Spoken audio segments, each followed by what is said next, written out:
नमस्कार मित्रांनो, हर हर महादेव. असं म्हटलं जातं की कलियुगात जो माणूस श्रद्धेने भगवान शिव आणि त्यांचे परमभक्त नंदी महाराज यांच्या चमत्कारी कथेचे श्रवण करतो, त्याच्या आयुष्यातील दुःख हळूहळू दूर होत जातात. पण शास्त्रांमध्ये असंही सांगितलं आहे की जो व्यक्ती अहंकार किंवा निष्काळजीपणाने अशी पवित्र कथा ऐकण्यास नकार देतो किंवा अनसुना करतो, त्याच्या आयुष्यात असे अनेक संकट येतात ज्याचं कारण त्याला समजत नाही. म्हणूनच संत महात्मे नेहमी सांगतात की जेव्हा भोलेनाथांची कथा ऐकण्याची संधी मिळते तेव्हा ती शेवटपर्यंत नक्की ऐकावी. आज जी कथा तुम्ही ऐकणार आहात ती फक्त एक साधी गोष्ट नाही, तर एक अशी दिव्य घटना आहे ज्याने हजारो लोकांच्या आयुष्यात बदल घडवला आहे. असं म्हटलं जातं की ही कथा शेवटपर्यंत ऐकणारा जर खऱ्या मनाने हर हर महादेव म्हणाला तर भोलेनाथ त्याची मनोकामना नक्की पूर्ण करतात. पण ही कथा मध्येच सोडून देणं किंवा न श्रद्धेने ऐकणं हे अनेकदा दुर्भाग्य ओढवून घेण्यासारखं मानलं जातं. म्हणून शांत मनाने बसून ही कथा शेवटपर्यंत ऐका, कारण या कथेत भोलेनाथ आणि नंदी महाराजांचा असा चमत्कार दडलेला आहे की तो ऐकून तुमचं हृदय भक्तीने भरून जाईल. तर मित्रांनो, चला तर कथा सुरू करूया. कैलाश पर्वताच्या दिव्य भूमीवर नेहमी शांत आणि अलौकिक प्रकाश असतो. चारही बाजूंनी बर्फाने झाकलेले विशाल पर्वत आहेत आणि त्यांच्यामधून वाहणारी गंगा नदी स्वर्गीय संगीतासारखी वाटते. त्या पवित्र ठिकाणी भगवान शिव समाधी लावून बसलेले असतात आणि त्यांच्या जवळ बसलेले असतात त्यांचे सर्वात प्रिय भक्त आणि वाहन नंदी महाराज. नंदी फक्त एक बैल नाही तर शिवभक्तीचं प्रतीक आहे. त्याचं हृदय प्रभूच्या प्रती इतकं समर्पित आहे की ते प्रत्येक क्षण शिवजीची सेवा आणि त्यांच्या भक्तांची रक्षा करण्यासाठी सज्ज असतात. जेव्हा पृथ्वीवर कोणताही खरा भक्त संकटात असतो तेव्हा नंदी महाराजाचं मन व्याकुळ होतं आणि ते भगवान शिवांकडे त्या भक्तासाठी कृपा मागतात. एकदा असं झालं की पृथ्वीवर कलियुगाचा प्रभाव खूप वाढला होता. लोक धर्म आणि भक्ती विसरत चालले होते. स्वार्थ, लोभ आणि खोटेपणा यांनी माणसाच्या हृदयाला वेढलं होतं. त्यावेळी एका छोट्या गावात विठोबा नावाचा एक गरीब पण अत्यंत भक्तिमान माणूस राहत होता. विठोबाचे आयुष्य कष्टाने भरलेले होते. त्याचं छोटंसं मातीचं घर होतं. शेत कोरडं पडलं होतं आणि अनेकदा घरात खाण्यासाठी काहीच नसत. पण त्याच्या मनात भगवान शिवांबद्दल इतकी गाढ श्रद्धा होती की त्याने कधीही आपल्या दुःखाची तक्रार केली नाही. तो दररोज पहाटे सूर्योदयापूर्वी उठायचा, नदीत स्नान करायचा आणि गावातील जुन्या शिवमंदिरात जाऊन भोलेनाथांची पूजा करायचा. त्याच्याकडे अर्पण करण्यासाठी कधी फक्त एक लोटा पाणी असायचं, कधी काही बेलपत्र. पण त्याची भक्ती इतकी सच्ची होती की त्याचं प्रत्येक अर्पण भगवानांना प्रिय वाटायचं.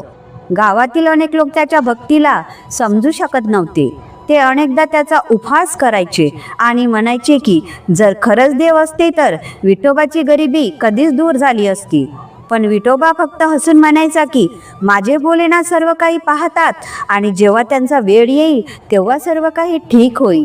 त्याची ही अटल श्रद्धा पाहून काही लोक आश्चर्यचकित व्हायचे, पण बहुतेक लोक त्याला मूर्ख समजायचे. दुसरीकडे कैलाश पर्वतावर बसलेले नंदी महाराज पृथ्वीवर होणाऱ्या घटना पाहत होते. जेव्हा त्यांनी विठोबाची सच्ची भक्ती पाहिली तेव्हा त्यांचं हृदय करुणेने भरून गेलं. त्यांनी भगवान शिवांना सांगितलं की पृथ्वीवर तुमचा एक भक्त खूप दुःखात आहे, तरीही त्याचा विश्वास अटल आहे. त्याच्यावर तुमची कृपा का होऊ नये? भगवान शिव हसून म्हणाले, जगात अनेक लोक सुखात माझं नाव घेतात, पण दुःखातही जे माझं स्मरण करतात तेच खरे भक्त असतात आणि विठोबाची भक्ती मला प्रिय आहे. वेळ आल्यावर त्याच्या श्रद्धेचं फळ नक्की मिळेल. नंदी महाराजांनी विनम्रतेने सांगितलं की जर परवानगी असेल तर ते पृथ्वीवर जाऊन त्या भक्ताला पाहू इच्छितात. शिवजींनी त्यांना परवानगी दिली आणि म्हणाले की जा आणि खऱ्या भक्तीचं रहस्य समजून घ्या.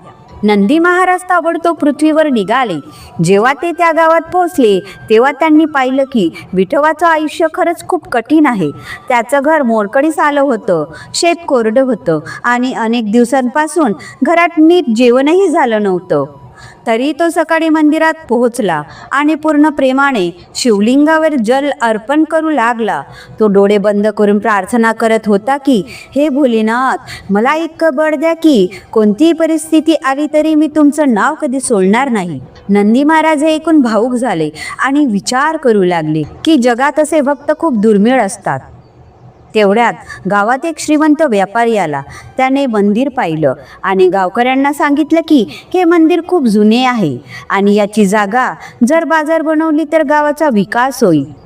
त्याने लोकांना पैशाचा मोह दाखवला आणि हळूहळू सर्वांना आपल्या बाजूने केले. जेव्हा विठोबाला ही बातमी कळली तेव्हा त्याचं हृदय तुटलं. तो धावत मंदिरात पोहोचला आणि गावकऱ्यांना विनंती करू लागला की हे मंदिर आमच्या भोलेनाथाचं घर आहे, ते नष्ट करू नका. पण लोभात बुडालेल्या लोकांनी त्याची एकही गोष्ट ऐकली नाही आणि ठरवलं की उद्या सकाळी मंदिर पाडलं जाईल.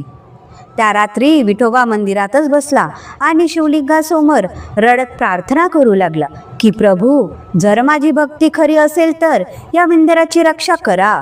कैलासावर बसलेले भगवान शिव आणि माता पार्वती हे सर्व पाहत होते. माता पार्वती म्हणाल्या की या भक्ताच्या पीडा पाहून माझं हृदय व्याकुळ होत आहे.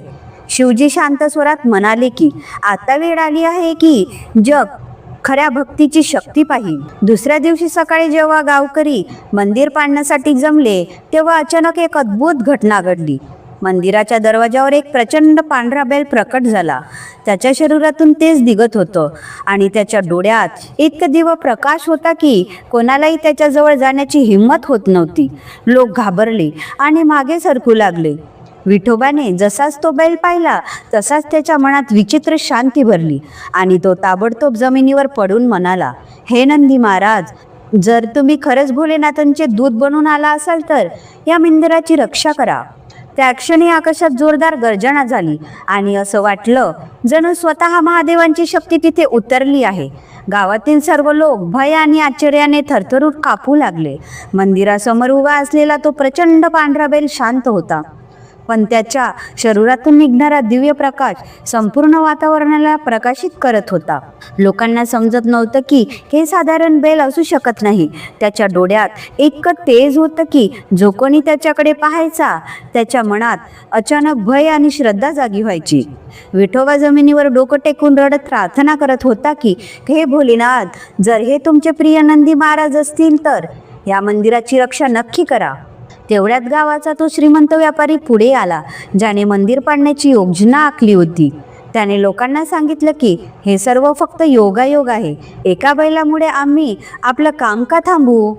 त्याने मजुरांना आदेश दिला की मंदिर पाडण्याचं काम ताबडतोब सुरू करा. जसाच काही लोक साधन घेऊन मंदिराकडे सरकले तसाच त्या प्रचंड बैलाने जोरात गर्जना केली. त्याची गर्जना इतकी प्रचंड होती की चारही बाजूंना गुंजली आणि लोक भयाने मागे सरकले. काही क्षणात आकाश काळ्या ढगांनी भरलं आणि जोरदार वारा सुटला. गावकऱ्यांना असं वाटलं जणू एखादी अदृश्य शक्ती त्यांना चेतावणी देत आहे. तरीही व्यापाऱ्याच्या मनात अहंकार भरलेला होता. त्याने क्रोधात म्हणालं की हे सर्व अंधश्रद्धा आहे आणि त्याने स्वतः पुढे येऊन मंदिराच्या भिंतीला तोडण्यासाठी हातोडी उचलली. जसाच त्याने भिंतीवर प्रहार करण्याचा प्रयत्न केला तसाच त्याच्या हातातून हातोडी दूर पडली आणि तो स्वतः जमिनीवर कोसळला. हे दृश्य पाहून सर्व लोक घाबरले. व्यापारी उठण्याचा प्रयत्न करत होता पण त्याच्या पायात जणू शक्तीच उरली नव्हती. तो थरथर कापत होता आणि त्याच्या चेहऱ्यावर भय स्पष्ट दिसत होतं. तेवढ्यात मंदिरासमोर उभा असलेला तो पांढरा बैल हळूहळू पुढे सरकला आणि त्याच्या डोळ्यातील चमक आणखी तीव्र झाली. गावकऱ्यांना असं वाटलं जणू तो बैल नाही तर स्वतः एखादी दिव्य शक्ती त्यांच्यासमोर उभी आहे. काही वृद्ध लोक ताबडतोब समजले की ही साधारण घटना नाही. त्यांनी हात जोडून म्हटलं की हे नक्की भोलेनाथांचा संकेत आहे. जर आम्ही मंदिराला नुकसान पोहोचवण्याचा प्रयत्न केला तर अनर्थ होईल. हे ऐकून अनेक लोक घाबरले आणि त्यांनी ताबडतोब मंदिर पाडण्याचा विचार सोडला. पण व्यापाराचा अहंकार अजून शांत झाला नव्हता. तो रागात ओरडला की तो कोणत्या बैलापासून घाबरत नाही. तेवढ्यात अचानक विजा चमकली आणि आकाशातून इतकी जोरदार गर्जना झाली की संपूर्ण गाव हादरलं. त्या क्षणी तो बैल मंदिरासमोर उभा राहून आकाशाकडे पाहू लागला. लोकांनी पाहिलं की त्याच्या डोळ्यातून आसूसारखे चमकणारा थेंब पडत आहे. हे दृश्य इतकं अद्भुत होतं की सर्व लोक स्तब्ध राहिले. विठोबाने हे सर्व पाहून त्यांना हात जोडले आणि म्हटलं की, हे भोलेनाथ, मी समजलो की तुम्ही आपले प्रिय नंदी महाराज यांना इथे पाठवलं आहे. त्या क्षणी मंदिराच्या आतून एक तेज प्रकाश निघू लागला. शिवलिंगाभोवती दिव्य आभा पसरली आणि मंदिरात घंटाच्या आवाजाने आपोआप गर्जना सुरू झाली. गावकरी भय आणि आश्चर्याने मंदिराकडे पाहू लागले. व्यापारी जो आतापर्यंत अहंकारात होता तो आता भयाने थरथर कापत होता. त्याला वाटलं की त्याच्या शरीरातील शक्ती संपत आहे आणि त्याच्या मनात विचित्र भय भरलं आहे. त्याने घाबरून विठोबाला म्हटलं की, मला वाचव, हे काय होत आहे? विठोबाने शांत स्वरात म्हटलं की, हे भोलेनाथांची लीला आहे. जो त्यांच्या धामाला नष्ट करण्याचा प्रयत्न करतो त्याला आपल्या चुकीचं फळ नक्की मिळतं. व्यापाराच्या डोळ्यातून आसू वाहू लागले आणि त्याने तिथेच बसून भगवान शिवांकडून क्षमा मागायला सुरुवात केली. तेवढ्यात तो प्रचंड पांढरा शुभ्र बैल हळूहळू मंदिराजवळ गेला आणि शिवलिंगासमोर शांत बसला. हे दृश्य पाहून लोकांच्या मनात श्रद्धा आणखी वाढली. गावातील सर्व लोक एक एक करून मंदिरासमोर येऊन हात जोडू लागले. विठोबाच्या डोळ्यात आनंदाचे अश्रू होते, कारण त्याला समजलं की भोलेनाथांनी त्याची पुकार ऐकली आहे. तेवढ्यात आकाशातून एक मधुर पण गंभीर आवाज ऐकू आला. तो आवाज इतका दिव्य होता की त्याने ऐकणारे सर्व कापले. आवाज म्हणत होता की सच्ची भक्ती कधी व्यर्थ जात नाही. जो व्यक्ती खऱ्या मनाने भगवानांना पुकारतो त्याची रक्षा स्वतः भगवानच करतात. हे ऐकून गावकरी रडू लागले आणि त्यांनी आपली चूक कबूल केली. व्यापाऱ्यानेही हात जोडून म्हटलं की तो आता कधी मंदिराला नुकसान पोचवणार नाही, तर ते पूर्वीपेक्षा सुंदर बनवेल. तेवढ्यात तो दिव्य बैल हळूहळू उठला आणि विठोबाकडे पाहिलं. त्या दृष्टीत इतकं प्रेम आणि आशीर्वाद होतं की विठोबाचं हृदय भक्तीने भरून गेलं. काही क्षणात तो बैल हळूहळू प्रकाशात बदलला आणि मग अचानक अदृश्य झाला. सर्व लोक समजले की हे स्वतः नंदी महाराजांचा चमत्कार होता. त्या दिवसापासून गावाच्या लोकांची विचारसरणी पूर्ण बदलली. मंदिर पाडण्याची योजना रद्द झाली आणि सर्व लोक मिळून मंदिराची सेवा करू लागले. विठोबाच्या भक्तीची कीर्ती दूरदूरपर्यंत पसरली. पण ही फक्त सुरुवात होती, कारण त्या रात्री विठोबासोबत आणखी एक असा चमत्कार घडणार होता जो त्याचं आयुष्य कायमचे बदलणार होता. त्या दिवसापासून संपूर्ण गावाचं वातावरण बदललं होतं. ज्या मंदिराला लोक पाडायचे त्याच मंदिरासमोर आता दररोज दिवे लावले जायचे. गावकरी जे पूर्वी भक्तीपासून दूर राहायचे ते आता सकाळ संध्याकाळ भगवान शिवांचं नाव घेऊ लागले. विठोबाचं हृदय कृतज्ञतेने भरलं होतं. त्याला समजलं होतं की त्याच्या वर्षानुवर्षाच्या भक्तीला व्यर्थ गेलं नाही.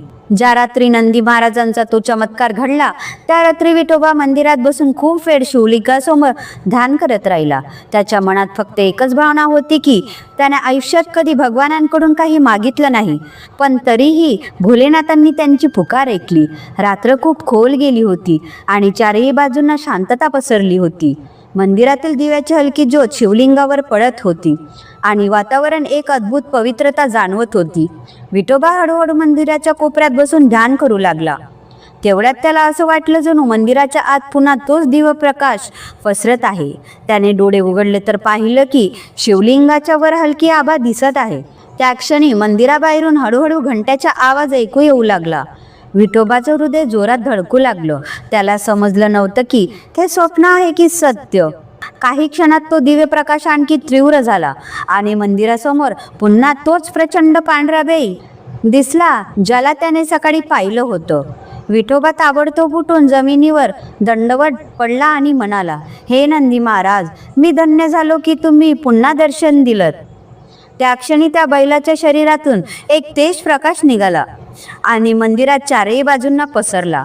विठोबाने अनुभवलं की जणू एखादी अदृश्य शक्तीने त्याच्या डोक्यावर हात ठेवला आहे. त्याचं शरीर थरथर कापलं, पण मनात अद्भुत शांती भरली. तेवढ्यात आकाशातून एक दिव्य स्वर ऐकू आला जो अत्यंत मधुर आणि गंभीर होता. तो आवाज म्हणत होता की हे भक्त, तुझ्या खऱ्या भक्तीने आम्हाला प्रसन्न केलं आहे. ज्याने खऱ्या मनाने भगवानांना पुकारलं आहे त्याची रक्षा नक्की होते. विठोबाच्या डोळ्यातून आसू वाहू लागले. त्याने हात जोडून म्हटलं की, प्रभू, मला काहीच हवं नाही, फक्त इतका आशीर्वाद द्या की मी आयुष्यभर तुमचं नाव घेत राहीन. त्या क्षणी मंदिराच्या आत आणखी एक दिव्य प्रकाश प्रकट झाला आणि विठोबाने पाहिलं की शिवलिंगासमोर स्वतः भगवान शिव आणि माता पार्वती यांचं दिव्य स्वरूप क्षणभर प्रकट झालं होतं. तो दृश्य इतकं अद्भुत होतं की विठोबा स्तब्ध राहिला. भगवान शिवाने त्याला आशीर्वाद देत म्हटलं की, जो व्यक्ती खऱ्या मनाने भक्ती करतो त्याच्या आयुष्यातील दुःख हळूहळू संपतात आणि त्याचं आयुष्य प्रकाशाने भरतं. हे सांगून तो दिव्य स्वरूप हळूहळू प्रकाशात विलीन झालं. नंदी महाराजांनी त्या प्रकाशात लीन झाले आणि मंदिरात पुन्हा शांती पसरली. विठोबा काही वेळ तिथेच बसून राहिला, कारण त्याला विश्वासच बसत नव्हता की त्याला स्वतः भोलेनाथांचे दर्शन झाले. दुसऱ्या दिवशी सकाळी जेव्हा गावकरी मंदिरात आले तेव्हा त्यांनी विठोबाच्या चेहऱ्यावर अदृश्य तेज पाहिलं. तो पूर्वीपेक्षा पूर्ण वेगळा दिसत होता. त्याने सर्वांना संपूर्ण घटना सांगितली. तेव्हा गावकरी भावुक झाले. सर्वांनी मिळून भगवान शिवांचं नाव घेतलं आणि मंदिरात भजन गाऊ लागले. तो श्रीमंत व्यापारी ज्याने मंदिर पाडण्याची योजना आखली होती, तो आता सर्वात आधी मंदिराची सेवा करू लागला. त्याने आपल्या पैशातून मंदिर पुन्हा सुंदर बनवलं आणि गावकऱ्यांना म्हटलं की, आता हे मंदिर फक्त एक जागा नाही, तर आमच्या विश्वासाचं प्रतीक आहे. हळूहळू त्या मंदिराची महिमा दूरदूरपर्यंत पसरली. लोक तिथे येऊन प्रार्थना करू लागले आणि अनेक लोकांना असा अनुभव आला की तिथे खऱ्या मनाने प्रार्थना केल्याने त्यांच्या आयुष्यातील कष्ट कमी होतात. विठोबाचं आयुष्यही हळूहळू बदलू लागलं. त्याच्या शेतात चांगली पिकं येऊ लागली आणि घरात सुख शांती येऊ लागली. पण त्याने कधी आपली भक्ती सोडली नाही. तो पूर्वीप्रमाणे दररोज सकाळी मंदिरात जाऊन भोलेनाथांना जल अर्पण करायचा आणि नंदी महाराजांना प्रणाम करायचा. त्याच्या मनात नेहमी हा भाव असायचा की खऱ्या भक्तीचं सर्वात मोठं फळ म्हणजे भगवानाचं प्रेम आहे. काळाच्या ओघात ही कथा संपूर्ण भागात पसरली आणि लोक ती ऐकून प्रेरित होऊ लागले. संत महात्मेही त्या गावात येऊ लागले आणि त्यांनी लोकांना सांगितले की ही घटना याचा पुरावा आहे की भगवान शिव आपल्या खऱ्या भक्तांना कधी एकटं सोडत नाही. जो व्यक्ती खऱ्या मनाने भगवानांना स्मरण करतो त्याची रक्षा स्वतः भगवान करतात आणि नंदी महाराज नेहमी त्यांच्या भक्तांच्या रक्षेसाठी तत्पर असतात. या कथेतून आपल्याला ही शिकवण मिळते की आयुष्यात कितीही कठीण परिस्थिती आली तरी जर आपला विश्वास खरा असेल तर आणि भक्ती निर्मळ असेल तर देव नक्की मदत करतात. म्हणून कधीही देवाचं नाव सोडू नका आणि खऱ्या मनाने त्यांची भक्ती करत राहा. शेवटी फक्त इतकंच बोला, हर हर महादेव. जर ही कथा तुमच्या हृदयाला स्पर्शली असेल तर इतरांपर्यंत नक्की पोचवा. भगवान शिवाचं नाव घ्या आणि भक्तीच्या या संदेशाला पुढे न्या. हर हर महादेव. धन्यवाद.